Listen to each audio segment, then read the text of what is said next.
Hello students, FIUGP Calicut യൂണിവേഴ്സിറ്റിയുടെ BBA സ്റ്റുഡൻസിൻ്റെ third സെമസ്റ്ററിലെ domestic logistic എന്ന് പറയുന്ന പേപ്പറാണ് നമ്മൾ ഇന്ന് എടുക്കുന്നത്. അതിൽ മൊഡ്യൂൾ 1 യൂണിറ്റ് 2 ആണ് നമ്മൾ എടുക്കാൻ പോകുന്നത്. History and evolution of logistic. അപ്പോൾ ലോജിസ്റ്റിക്കിൻ്റെ ഹിസ്റ്ററിയും അതുപോലെ തന്നെ നമ്മൾ ഇന്ന് കാണുന്ന ലോജിസ്റ്റിക് എങ്ങനെ ആയി എന്നിങ്ങനെയുള്ള കാര്യങ്ങളാണ് നമ്മൾ ഈ ചാപ്റ്ററിൽ ഈ യൂണിറ്റിൽ നോക്കുന്നത്. അപ്പോൾ logistic is the process of planning and moving and storing goods, service and information from one place to other. It ensures that the right product reaches the right place at the right time and in the right condition. The concept of logistics was developed over many centuries, involving from simple transport system to today's advanced supply chain network. Logistic എന്ന് പറയുന്നത് എന്താണ്? അതൊരു പ്രോസസ്സാണ്. Plan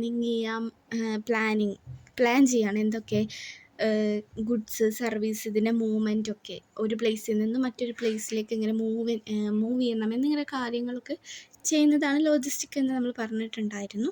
അതുപോലെ തന്നെ right product right പ്ലേസിൽ right ടൈമിൽ തന്നെ നമുക്ക് എത്തിക്കണം, അതും റൈറ്റ് കണ്ടീഷൻ. ഇതൊക്കെയാണ് ലോജിസ്റ്റിക് എന്ന് പറയുന്നത്. നമ്മൾ ഇന്ന് കാണുന്ന ലോജിസ്റ്റിക്സ് കുറേ നമ്മൾ സിമ്പിളായിട്ടുള്ള ട്രാൻസ്പോർട്ടേഷൻ സിസ്റ്റമൊക്കെയാണ് നമ്മൾ ഇന്ന് കാണുന്നത്. അത് അങ്ങനെ ആയി തീരാൻ കുറേയധികം കാലങ്ങൾ എടുത്തിട്ടുണ്ടായിരുന്നു. മെനി സെഞ്ച്വറീസ് കുറേയധികം കാലഘട്ടങ്ങൾ കഴിഞ്ഞിട്ടാണ് നമ്മൾ ഇന്ന് കാണുന്ന ഒരു ലോജിസ്റ്റിക് സിസ്റ്റത്തിലേക്ക് നമ്മൾ എത്തിയിട്ടുള്ളൊരു സിമ്പിളായിട്ടുള്ളൊരു ട്രാൻസ്പോർട്ടേഷൻ സിസ്റ്റം, അതുപോലെ തന്നെ ഒരു സപ്ലൈ ചെയിൻ നെറ്റ്വർക്കൊക്കെ വന്നിട്ടുള്ളത് കുറേ കാലങ്ങൾ എടുത്തിട്ടാണെന്നാണ് പറയുന്നത്. അതാണ് നമുക്ക് ഇതിൽ പറയുന്നത്. ഓക്കെ, അപ്പോൾ ഒന്നാമത്തതാണ് ഇൻഷ്യൻ്റ് ടൈം എന്നാണ് പറയുന്നത്. ഒരു പുരാതനം എന്നാണ് ഇൻഷ്യൻ്റിൻ്റെ അർത്ഥം. അപ്പോൾ ഇൻഷ്യൻ്റ് ടൈമിൽ logistic mainly involved transporting food, weapons and goods for survival and trade. അക്കാലത്ത് ലോജിസ്റ്റിക് യൂസ് ചെയ്തിരുന്നത് എന്തിനായിരുന്നു? ഫുഡ്സ് ട്രാൻസ്പോർട്ടേഷൻ ചെയ്യാനും അതുപോലെ തന്നെ വെപ്പൺസ്, സർവൈവ് ചെയ്യാനുള്ള ഗുഡ്സ്, ഇങ്ങനത്തെ കാര്യങ്ങളൊക്കെ ആയിരുന്നു എന്ത് ചെയ്തിരുന്നത്, ഇതിൽ മെയിനായിട്ട് ഇൻക്ലൂഡ് ചെയ്തിരുന്നത്. Civilization like the Egyptians, Greek, Roman used boat, camels and cart to moving goods acrossing long distance. സിവിലൈസേഷൻ്റെ കാലത്ത് ഈജിപ്ത്, ഗ്രീക്ക്, റോമൻസൊക്കെ എങ്ങനെയായിരുന്നു യൂസ് ചെയ്തിരുന്നത്? അവരെന്താ യൂസ് ചെയ്തിരുന്നത്? അവർക്ക് ഈ ഗുഡ്സൊക്കെ ലോങ് ഡിസ്റ്റൻസിലേക്ക് എത്തിക്കാൻ വേണ്ടിയിട്ട് അവർ ക്യാമൽസ്, ബോട്ടൊക്കെ യൂസ് ചെയ്തിട്ടായിരുന്നു അവർ ലോങ് ഡിസ്റ്റൻസിലേക്ക് ഗുഡ്സൊക്കെ എത്തിച്ചിരുന്നത്. The Romans developed advanced road network, storage building ports to supporting their army and governance. Romans എന്ത് ഡെവലപ്പ് ചെയ്തിരുന്നു? അവർ റോഡ് നെറ്റ്വർക്ക്സ്, ആരായിരുന്നു കൂടുതലായിട്ട് സപ്പോർട്ട് ചെയ്തിരുന്നത്? അവിടുത്തെ ആർമി, അതുപോലെ തന്നെ ആർമീസൊക്കെ ആയിരുന്നു കൂടുതലായിട്ട് സപ്പോർട്ട് ചെയ്തിരുന്നത് തുറമുഖങ്ങളൊക്കെ നിർമ്മിക്കാനൊക്കെ വേണ്ടിയിട്ട്.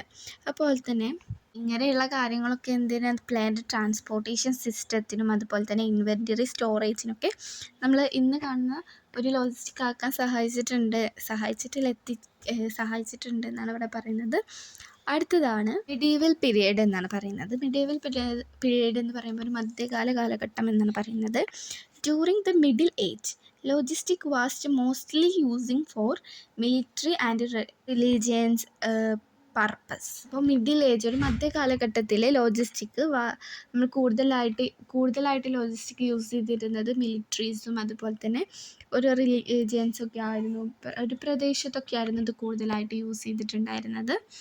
Military marching long distance required steady supply of food, weapons and horses, which demanded early from of logistic planning. അപ്പോൾ ആർമീസിന് ലോങ് ഡിസ്റ്റൻസിലേക്ക് പോകുന്ന സമയത്ത് അവരിലേക്ക് ഫുഡ്, വെപ്പൺസ്, ഇങ്ങനത്തെ കാര്യങ്ങളൊക്കെ എത്തിക്കേണ്ടിയിരുന്നു. അപ്പോഴും ലോജിസ്റ്റിക് പ്ലാനൊക്കെ യൂസ് ചെയ്തിട്ടുണ്ടായിരുന്നു എന്നാണ് പറയുന്നത്. ഏർലി ഡിമാൻഡ് ആയിരുന്നു ലോജിസ്റ്റിക് പ്ലാനിങ്ങിന്. Castle construction and fortification supply chain also depended on proper transportation and storaging of building materials. കൊട്ടാരങ്ങൾ, കോട്ടകളൊക്കെ നിർമ്മിക്കാൻ വേണ്ടിയിട്ട് അവർക്ക് എന്താണ് മെറ്റീരിയൽസ് ആവശ്യമായിരുന്നു. അപ്പോൾ അവരെന്തിനെ ഡിപ്പെൻഡ് ചെയ്തിരുന്നു? ട്രാൻസ്പോർട്ടേഷൻ ആൻഡ് സ്റ്റോറേജിനൊക്കെ ഡിപ്പെൻഡ് ചെയ്തിരുന്നു എന്നാണ് പറയുന്നത്. അപ്പോൾ ഈ കാലഘട്ടത്തിലൊക്കെ ലോജിസ്റ്റിക്കിന് ഭയങ്കര ഇമ്പോർട്ടൻസ് ഒക്കെ വന്നിട്ടുണ്ടായിരുന്നു. ഇങ്ങനെ എന്താണ് organised movement of goods, services ഒക്കെ ഇങ്ങനെ മൂവ്മെൻറ്റ് ചെയ്യാനും, അതുപോലെ തന്നെ ഇവിടെ ഒരു ലിമിറ്റഡ് ആയിട്ടുള്ള ടെക്നോളജി ഒക്കെ ഉള്ളൊരു കാലഘട്ടമായിരുന്നു. അപ്പോൾ മൂന്നാമത്തേതാണ് ഇൻഡസ്ട്രിയൽ റവല്യൂഷൻ. അപ്പോൾ ഈ കാലഘട്ടം 18-19 സെഞ്ച്വറിയിലുള്ളൊരു കാലഘട്ടമാണ്. This was major turning point in a logistic history due to technological and industrial advancement. ഈ കാലഘട്ടത്തിൽ ഇൻഡസ്ട്രിയൽ റവല്യൂഷൻ എന്ന കാലഘട്ടത്തിൽ ലോജിസ്റ്റിക്കിൻ്റെ ഒരു ടേണിംഗ് പോയിൻ്റ് ആയിരുന്നു, തുടക്കമായിരുന്നു എന്ത് ടെക്നോളജിയുടെയും ഇൻഡസ്ട്രിയൽ അഡ്വാൻസ്മെൻറ്റിൻ്റെ ഒക്കെ. ഈ കാലഘട്ടത്തിൽ കുറേ ഇൻവെൻഷൻസ്, കുറേ കണ്ടുപിടുത്തങ്ങൾ ഉണ്ടായിരുന്നു. എന്തൊക്കെയായിരുന്നു? എൻജിനീയറിങ്, സ്ട്രീം എൻജിനീയറിങ്, അതുപോലെ മെക്കനൈസ്ഡ് പ്രൊഡക്ഷൻസും transportment goods were made and movement, goods ഉണ്ടാക്കാൻ, അതുപോലെ തന്നെ എന്താണ് ട്രാൻസ്പോർട്ടേഷൻ ചെയ്യാനൊക്കെ തുടങ്ങി. അതുപോലെ തന്നെ റെയില്, ഷിപ്പ് ഇങ്ങനത്തെ കാര്യങ്ങളൊക്കെ യൂസ് ചെയ്യാൻ തുടങ്ങി. കാരണം ഇങ്ങനത്തെ ട്രാൻസ്പോർട്ടേഷൻസ് ഫാസ്റ്റാണ്, അതുപോലെ തന്നെ ചീപ്പസ്റ്റാണ്, അതുകൊണ്ട് എല്ലാവരും ഇതിനെ ഡിപ്പെൻഡ് ചെയ്യാൻ തുടങ്ങി. അതുപോലെ തന്നെ മാസ് പ്രൊഡക്ഷൻ ക്രിയേറ്റ് ചെയ്യാൻ തുടങ്ങിയതോടെ കുറേ അധികം പ്രൊഡക്ഷൻ നടന്നതിലൂടെ എന്തുണ്ടായി? വെയർ ഹൗസസും സ്റ്റോർ ചെയ്യാനൊക്കെ സ്റ്റോറേജൊക്കെ സ്റ്റോർ ചെയ്ത് വെക്കാനൊക്കെ തുടങ്ങി. അതിലൂടെ എന്തുണ്ടായി? ഒരു ലാർജ് ഇൻവെൻറ്ററി തന്നെ ഉണ്ടാവാൻ തുടങ്ങി.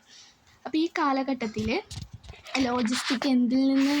Logistic begin to shift from manual process to mechanised and systematic operation. Manual പ്രോസസ്സിൽ നിന്നും ഒരു മെക്കനൈസ്ഡ് സിസ്റ്റമാറ്റിക് ഓപ്പറേഷനിലേക്ക് മാറാൻ തുടങ്ങി ഈ ഇൻഡസ്ട്രി റവല്യൂഷൻ കാലഘട്ടത്തിൽ. അടുത്തത് നാലാമത്തേതാണ് world war. World war 1 and world war 2 pushed the development of large scale logistic system. World war സമയത്തായിരുന്നു ലോജിസ്റ്റിക് സിസ്റ്റം ഒന്നും കൂടി ഡെവലപ്പ് ചെയ്യാൻ തുടങ്ങി, ഒരു ലാർജ് സ്കെയിലായി മാറി. ഇത് മിലിറ്ററീസ് എന്ത് ഫോക്കസ് ചെയ്യാൻ തുടങ്ങി? അവർ ഒരു ഗ്ലോബൽ മൂവ്മെൻറ്റിലേക്ക് തന്നെ തുടങ്ങി. അവരുടെ ട്രക്ക്, ഫുഡ്, അതുപോലെ തന്നെ ഫ്യൂവല്, മെഡിസിൻസ്, ഇങ്ങനത്തെ കാര്യങ്ങളിലൊക്കെ ഒരു ഗ്ലോബൽ മൂവ്മെൻറ്റിലേക്ക് തന്നെ മിലിറ്ററീസ് എത്തിക്കാൻ തുടങ്ങി. Innovations like motorised vehicles, air transportate, logistic ഇങ്ങനത്തെ കാര്യങ്ങളൊക്കെ എന്ത് ചെയ്യാൻ തുടങ്ങി? വരാൻ തുടങ്ങി. മിലിറ്ററി ലോജിസ്റ്റിക്കിൽ നിന്ന് അത് ആയി ഇമ്പ്രൂവ് ചെയ്യാൻ തുടങ്ങി? ഒരു കൊമേഴ്ഷ്യൽ ഓപ്പറേഷനിലേക്ക് മാറി. ഓക്കെ, അതാണ് നമ്മൾ ഇന്ന് കാണുന്ന ഒരു ഇപ്പോൾ സിമ്പിളായിട്ടുള്ളൊരു ലോജിസ്റ്റിക്കായിട്ട് മാറിയിട്ടുള്ളത്. അഞ്ചാമത്തേതാണ് post war industrial boom after world war 2. Second world war ശേഷമാണ് ഇതുള്ളത്.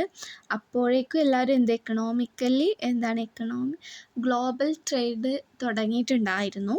New factories, retail chain and customer demand made efficient logistic and business necessary. അപ്പോൾ ഗ്ലോബൽ ട്രേഡിനെ തന്നെ ചേഞ്ച് ചെയ്തിട്ട് എന്തിൻ്റെ ഇൻട്രൊഡക്ഷൻ ആയിരുന്നു? ഷിപ്പിംഗ്, കടൽയാത്ര. ഈ കടൽയാത്ര എങ്ങനെയായിരുന്നു? ലോവർ കോസ്റ്റിൽ നമുക്ക് ഇംപ്രൂവിങ് ഈ സ്പീഡ്, ഭയങ്കര ഫാസ്റ്റായിട്ട് നമുക്ക് മൂവ് ചെയ്യാനും പറ്റിയിരുന്നു. അതുപോലെ തന്നെ ട്രാൻസ്പോർട്ടേഷൻ സിസ്റ്റംസ്, എയർപ്ലെയിൻ, അതുപോലെ തന്നെ കാർഗോ ഷിപ്പ് ഇങ്ങനത്തെ കാര്യങ്ങളൊക്കെ ആ സമയത്ത് വന്നിരുന്നു. ട്രക്ക് ഇങ്ങനത്തെ കാര്യങ്ങളൊക്കെ. ഓക്കെ, തന്നെ നമ്മൾ ലോജിസ്റ്റിക് ഇങ്ങനെ ആയതുകൊണ്ട് നമ്മൾ പ്ലാനിങ്ങും ഹാൻഡിലിങ്ങും സ്റ്റോറേജ് സിസ്റ്റംസൊക്കെ ചെയ്യാൻ തുടങ്ങി? ഇമ്പ്രൂവ് ചെയ്യാൻ തുടങ്ങി. ആറാമത്തേതാണ് ടെക്നോളജിക്കൽ അഡ്വാൻസ്മെൻറ്റ്. ഈ കാലഘട്ടത്തിൽ the computer and software changed logistic from manual to a digital operation. ഈ കാലഘട്ടത്തിൽ കമ്പ്യൂട്ടർ, സോഫ്റ്റ്വെയർസൊക്കെ ചേഞ്ച് ചെയ്തു? ലോജിസ്റ്റിക്കിനെ മാനുവലിൽ നിന്നും ഡിജിറ്റൽ ഓപ്പറേഷനിലേക്ക് മാറ്റാൻ തുടങ്ങിയിട്ടുണ്ടായിരുന്നു. അതുപോലെ barcode, scanner and enterprising resource planning system improved accuracy in inventory and order tracking. Code system, സ്കാനറൊക്കെ വരാൻ തുടങ്ങി. The concept of supply chain management connected logistic with procurement, production and delivery functions. അത് കാലഘട്ടത്തിലായിരുന്നു എന്ത് supply chain management ഒക്കെ വന്നിട്ടുണ്ടായിരുന്നത്. അതുപോലെ തന്നെ business എന്തിലേക്കൊന്ന് begin to the optimise their supply chain to reducing cost reduce ചെയ്യാനും അതുപോലെ തന്നെ കസ്റ്റമർ സർവീസ് ഇമ്പ്രൂവ് ചെയ്യാനൊക്കെ തുടങ്ങിയിട്ടുണ്ടായിരുന്നു. അതുപോലെ തന്നെ ഒരു globalisation also made logistic more complex with companies managing multi company operations ഒക്കെ തുടങ്ങിയിട്ടുണ്ടായിരുന്നു.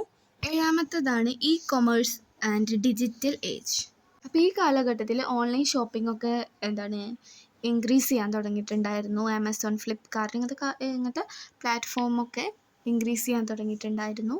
പീപ്പിൾസ് എന്ത് ഡിമാൻഡ് ചെയ്യാൻ തുടങ്ങി, ഫാസ്റ്റായിട്ട് അതുപോലെ തന്നെ ലോവർ കോസ്റ്റിൽ ഡെലിവറി ചെയ്യണം, ഇങ്ങനത്തെ കാര്യങ്ങളൊക്കെ കസ്റ്റമേഴ്സ് ഡിമാൻഡ് ചെയ്യാൻ തുടങ്ങി. ടെക്നോളജീസ് GPS അതുപോലെ തന്നെ RFID ടാഗ്സും അതുപോലെ തന്നെ artificial individual and big data helping big data helping എന്തിനെ ട്രാക്ക് ചെയ്യാൻ നമുക്ക് ഷിപ്മെൻറ്റും അതുപോലെ തന്നെ റിയൽ ടൈമിൽ ഒപ്റ്റിമൈസിങ് ഡെലിവറി റൂട്ട്സൊക്കെ ഒപ്റ്റിമൈസ് ചെയ്യാനൊക്കെ നമുക്കിങ്ങനെ കാര്യങ്ങൾക്കൊക്കെ നമ്മൾ കുറേയധികം ആർട്ടിഫിഷ്യൽ ഇൻഡിവിജ്വൽസ് അതുപോലെ തന്നെ ഇങ്ങനത്തെയുള്ള പ്ലാറ്റ്ഫോംസൊക്കെ നമ്മൾ ഹെൽപ്പ് ചെയ്യാൻ തുടങ്ങിയിട്ടുണ്ടായിരുന്നു. അതുപോലെ തന്നെ ഓട്ടോമാറ്റിക് വെയർ ഹൗസസ് ഉണ്ട്, ഡ്രോണ് അതുപോലെ തന്നെ റോബോട്ടൊക്കെ യൂസ് ചെയ്തിട്ട് നമുക്ക് എന്തിനു പറ്റും, ഈ സ്പീഡിൽ എന്ത് ചെയ്യാം, നമുക്ക് പാക്ക് ചെയ്യുക, പിക്ക് ചെയ്യാനും അതുപോലെ തന്നെ ഗുഡ്സ് പാക്ക് ചെയ്യാനൊക്കെ എന്നീ കാര്യങ്ങൾക്കൊക്കെ വേണ്ടിയിട്ട് യൂസ് ചെയ്തിരുന്നു. അടുത്തതാണ് 8ാമത്തേതാണ് model logistic and future. Today logistic is a central element in business strategy and customer satisfaction. ഇന്നത്തെ ബിസിനസ്സിൻ്റെ സ്ട്രാറ്റജി